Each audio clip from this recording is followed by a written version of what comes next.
chung bao nhát hương này la la la, cùng hát lên nào và hãy vui cùng khúc ca cho bạn và tôi.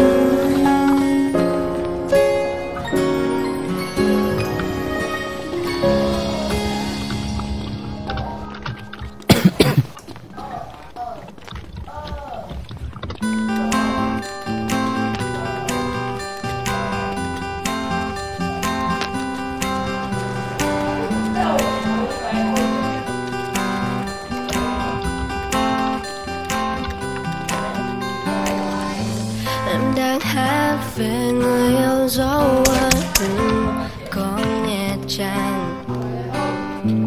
Em đem tiếng cười bờ môi ấy xa chốn đây. Những giây phút ghi chặt tay nhau, những câu nói thì thầm bên tai bấy lâu.